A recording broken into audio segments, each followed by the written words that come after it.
নমস্কার বন্ধুরা, কেমন আছো তোমরা সবাই? আশা করি তোমরা সবাই ভালো আছো। তো সকাল সকাল একটা ব্লগ নিয়ে চলে আসলাম আমি। তো ঘর দুয়ার কুড়োচ্ছি, এখন কুড়িয়ে যাব রান্নাঘরে রান্না করতে। ভাত বসিয়ে দিয়েছি আমি।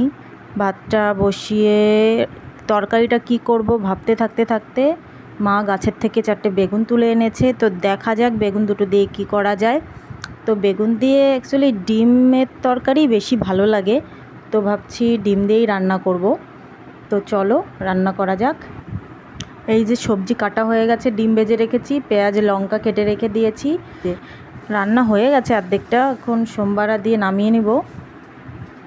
তো আমাদের দাদাভাই আবার স্কুলে যাবে, তো ওই জন্য তাড়াহুড়ো করে রাঁধছি। আর আমাদের সকালে একটু ঘুম থেকে উঠতে দেরি হয়ে যায়, তো ওই জন্য এই যে রান্না হয়ে গেছে, এখন খেতে দেব ওকে।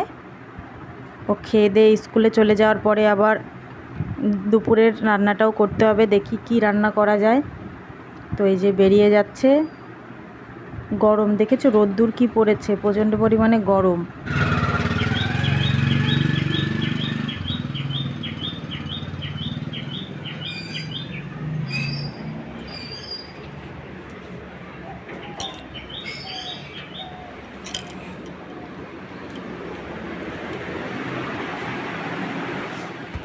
তো দেখো এই যে খেতে বসে পড়েছে, মা খাচ্ছে আর মামামকে খাওয়াবো। দেখো খেলনা দোল্লা ফেলিয়ে কোথায় যেন গেল, দাঁড়াও দেখি কোথায় গেল। ওই দেখো জল ঘাটছে গিয়ে। তো এখন আমি খেয়ে নেব, পান্তা ভাত খাবো আমি। ওরা গরম ভাত খেয়েছে, কালকের কটা ভাত ছিল। তো শুকনো লঙ্কা ভেজে নিয়েছি, পেঁয়াজ আর পটল ভাজা, মাছ ভাজা আর পাট শাক ভাজা। তো দেখো খাওয়া দাওয়ার পরে একটু শুয়ে শুয়ে ভাবছি বাইরের ফটো তুলি। আকাশটা দেখেছো এত সুন্দর, খুব সুন্দর লাগছে দেখতে। তো আমি এখন শুয়ে আছি, এখন কি করব উঠে দেখা যাক, গরম লাগছে, স্নান করতেও যাব। চলে আসলাম, এখন বাজে 3:37। আর আমি যাবো এখন স্নান করতে মামামকে নিয়ে। মামাম চলে গেছে হয়তো, ও একা একা স্নান করছে, চলো দেখাই।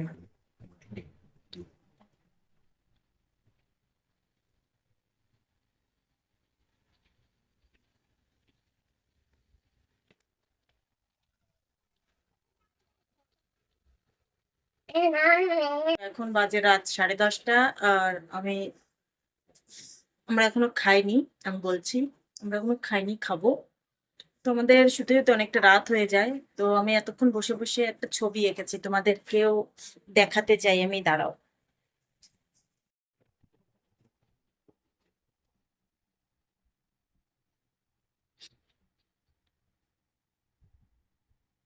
এই দেখো মাম্মামের কেমন হয়েছে ছবিটা আঁকা, অবশ্যই তোমরা কমেন্টে জানিও।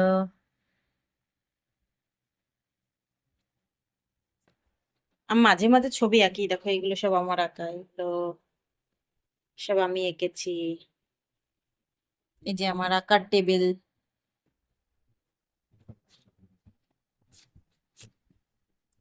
তো চলো বন্ধুরা, আজকের মতন ভিডিওটা এখানেই শেষ করে দিচ্ছি। ভিডিওটা ভালো লেগে থাকলে অবশ্যই একটা লাইক, কমেন্ট আর সাবস্ক্রাইব করতে ভুলো না। টাটা।